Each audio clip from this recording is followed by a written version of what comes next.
It's Monday and we're going to do a Momo Monday, mostly because it's Halloween, so good excuse to show black kittens. But we're going to do our breathing anyway. Breathe in.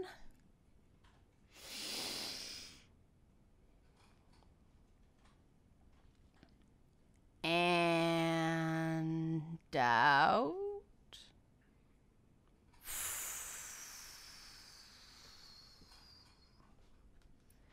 And breathe in.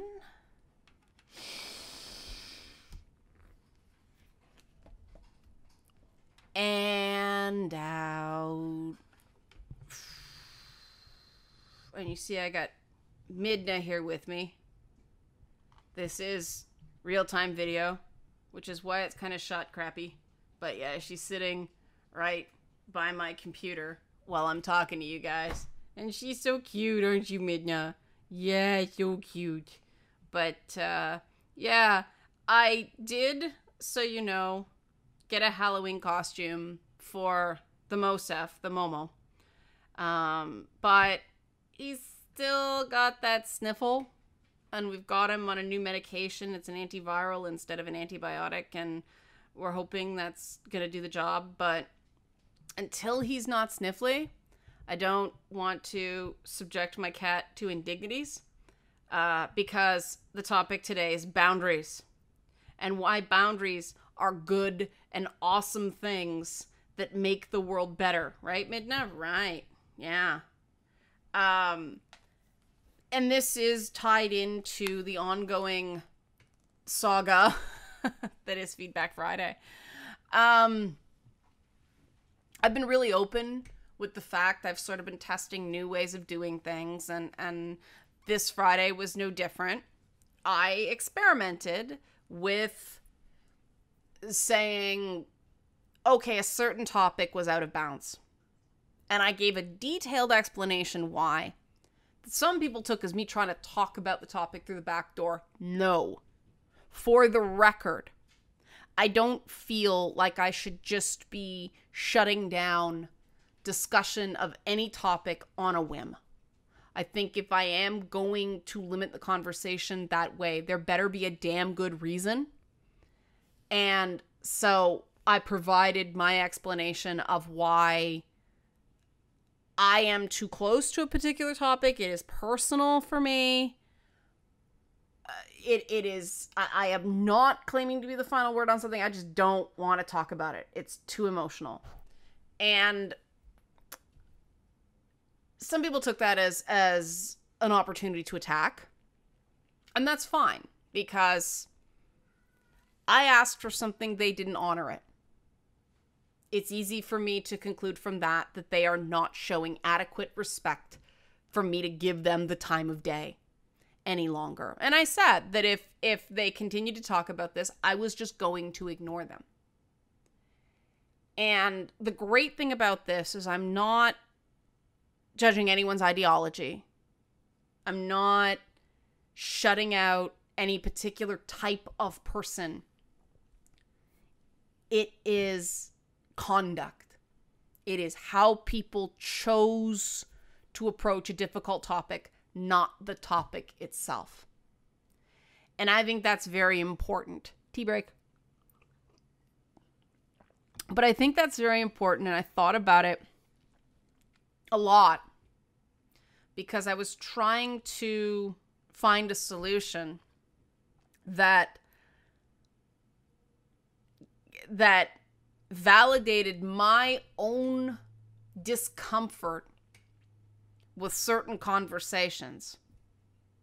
Because there are some things, it's like your favorite video game, right? Like, objectively, you know that there's no such thing as a perfect game, and there's things here and there, but you don't want to hear it. That game just makes you feel so good. You don't want to hear criticisms of it. And like I said, you recognize that there are things wrong with it, but it just makes you happy. So you want to focus on the fact that it makes you happy and not hear all the things that are wrong with it. And I think that's totally cool. If there is something that just makes you feel good, you hang on to it. And I think that everybody does have a get out of jail free card regarding a game where you can say, you know, I don't care I know it's flawed. I don't want to hear about it. I just love it. Let me have my happy. Happy is a good thing in this world because happy people are rational people. Happy people are patient people. Happy people are resilient people. And there are so many people in games that are just so sad and afraid all of the time. And I'm starting to think that part of it is a loss of individuality within communications regarding games. That in studios, it's policy and HR and social media coordinators telling people not just what they can say, but how they're supposed to say it. And, you know, outside of that sort of industry bubble, there's this whole anti-harassment campaigns that are really dealing with offense, which is not the same thing. And, you know, as somebody who's done deliberately offensive programming and someone who has been through legitimate harassment, trust me, it ain't the same. But so many of these so-called codes of conduct that exist now, so many of these inclusion strategies are just trying to minimize offense. And it doesn't work because people are too individual. The only way to minimize offense is to notify people that something is offensive or potentially offensive to the people you are dealing with. And I think too often, and it's interesting because this came up in an interview with Joe Biden of all people over the weekend about you can't presume someone's motivations, right? You can only talk about their actions and the words they use. You can only look at that. You don't know what's in their heart. You don't really know what's in their head. Unless chat logs leak and you see what they were about behind the scenes. Then it fills in a blank, right? But how do I put this? There are certain things that are probably not the best ideas, you know, charged humor in a group of people you don't know, probably not the best idea.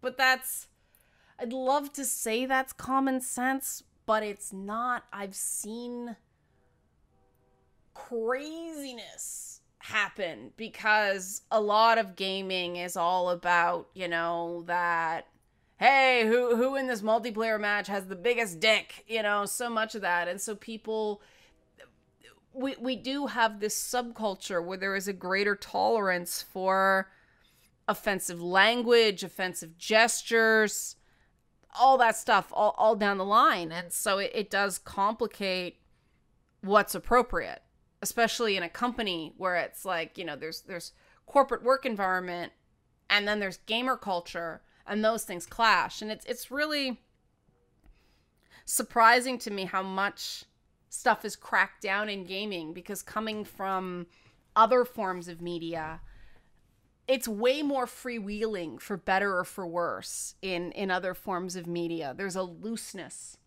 that gaming doesn't have. And other forms of media have their problems, but people do need to be able to relax in creative work environments.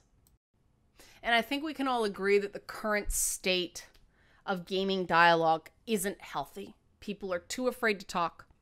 People are too afraid of offending. They're too afraid of getting shamed on social media. They're too afraid of jeopardizing their jobs because they told a joke they thought was funny, but somebody else didn't think was funny. And I just think that so much of this could be solved with a simple interaction of, can you please not do that? And have that be a valid thing to say. Like, I know a lot of people are really hesitant to say, hey guys, can you please not do that? Because the reaction is, grow a thicker skin, or, oh, you whiner, or people basically tell you don't have the right to be sensitive on that topic. Well, here's the reality of that. And I think a lot of people are not going to like this, but it is just true. If someone says that to you in response to you expressing yourself as an individual and just asking calmly and politely for them to not do something, or perhaps even not so calmly, it really shouldn't matter. That person at that moment is not respecting you. It's that simple. And that doesn't mean they don't respect you on the whole. They could be having a bad day, whatever. But at that moment, that is not a respectful exchange. You do have the right to say to someone, I don't like that. And I mean, a huge part of the problem in gaming right now is a bunch of gamers a few years back said, I don't like that, to the constant portrayals of gamers as misogynist neckbeards. And the games press said, well, you're entitled. That was not an appropriate response. It wasn't. You know, I don't like you calling me that. It will stop being a misogynist neckbeard. You can't. That's not respectful. And it's common sense why it blew up. You know? If you went anywhere else and went on an appearance-based attack, which is what that was, it would be seen for what it is, which is not a respectful comment. And there is a place for disrespect for effect in op-ed writing, because people have the right to offend, right? But I think it is more grown up to say, look, it was a deliberately offensive thought piece. Judge it on that paradigm. Don't see it as anything more than that. It was a particular tone. But we didn't have that discussion.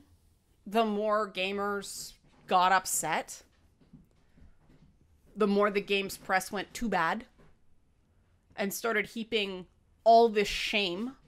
And yeah, it did come up in a really, yes, Momo, it did come up in a really unfortunate context. And I wish that the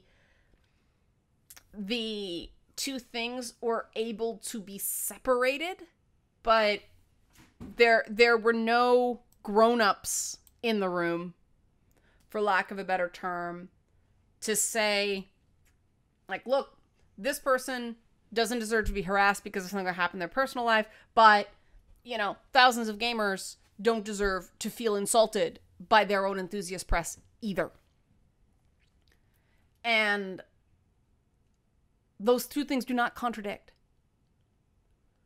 And I think we have to get back to a place in this industry where everybody feels the right to say, that bothers me. Like, I can't listen productively if you continue along this road, because everybody has their sensitivities. We all have things that are our kryptonite, that thing that just, we all have our weak spots. If you want to be truly emotionally resilient, if you really want to have that thick skin, you have to recognize the thinnest parts of that skin so that people can't use them to push your buttons. So I think that worked quite well. And I think that the backlash that some people did behave badly, I think it worked quite well. We now have a mechanism to judge people based on their actions instead of their ideologies. Because I know some really fascinating people who have some ideologies that some would see as, well, definitely strange. Some people would go, oh, that's pernicious. But to me, they're just characters. They're just eccentrics, right?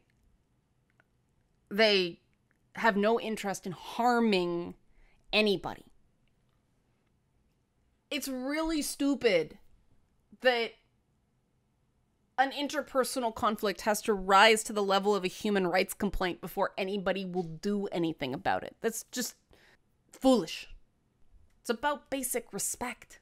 Things don't bother some people, and they shouldn't have content taken away from them because other people don't like it. They don't have to consume that content.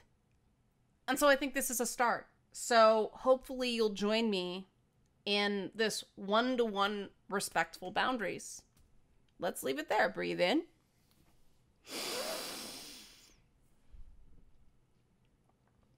And out.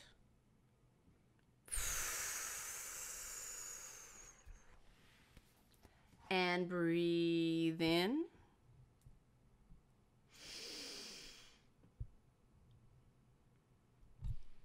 And out. And as you see, Midna is asleep.